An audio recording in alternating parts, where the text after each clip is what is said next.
नमस्कार दोस्तों। RTE act 2009 ये कहता है कि सबको समान रूप से शिक्षा प्रदान हो और समावेशी शिक्षा कहती है कि किसी में कोई भेदभाव ना हो।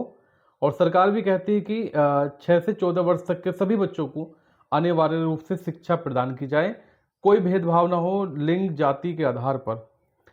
तो क्या दोस्तों ये सही है या गलत है? अभी मैं आपको एक क्लिप दे रहा हूं दोस्तों, नीचे जो क्लिप चल रही है ये प्राइवेट स्कूलों की कुछ किताबें हैं, 3rd क्लास की, और इनका रेट देख सकते हैं आप लोग। किसी भी किताब का मूल्य ऐसा नहीं है कि जो सूटेबल हो। एक दो किताब इसमें ऐसी हैं जो मुझे लग रहा है कि हाँ, इसका रेट सही इतना होना चाहिए, लेकिन जो शुरू की किताब मैंने आपको दिखाई अंग्रेजी की, उसमें पृष्ठ भी बहुत कम है और रेट इसका दोस्तों 500 के करीब है। क्या इतना रेट सूटेबल है? और दोस्तों मज़े की बात यह है कि हर साल इनकी नई किताबें चलती हैं।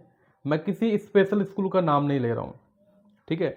ऐसा नहीं कि बच्चा अगर मेरे से ऊपर वाला बच्चा 3rd क्लास में है और मैं 2nd क्लास में हूँ, अगर मैं 3rd क्लास में आता हूँ तो मैं ऐसा नहीं कि उसका कोर्स ले लूँ, क्योंकि हर बार नया प्रकाशन होता है, नई किताबें चलती हैं। तो ये क्या गवर्नमेंट को पता है? पता है? बताइए, सीधी सी बात है भाई। गवर्नमेंट दोस्तों क्या कर रही है इसके लिए? तो ये चीज़ें डायरेक्टली इफेक्ट किस पर पड़ता है? माता पिता पर पड़ता है। अब कहते हैं कि सबको समान शिक्षा, तो क्या एक गरीब घर का व्यक्ति अपने बच्चे को पढ़ा पाएगा? किताबें 5 से 6 हज़ार रुपये के बीच में आ जाती हैं। 5 से 6 हज़ार रुपये के बीच में अगर किताबें नहीं आए, किताबें थोड़ी सस्ती हो जाएं, तो हो सकता है कि एक गरीब परिवार का बच्चा भी अच्छे स्कूल में पढ़ जाए।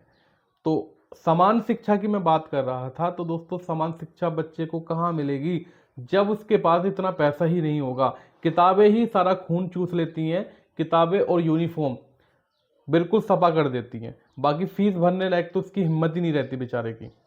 ठीक, तो इस पर आप लोग क्या कहना चाहेंगे? आपके यहाँ पर भी प्राइवेट स्कूलों का यही हाल है या थोड़ा बहुत बदला हुआ है? आप किस स्टेट से हैं, किस शहर से हैं, वो भी आप कमेंट सेक्शन में लिख सकते हैं। Thank you. जय हिंद।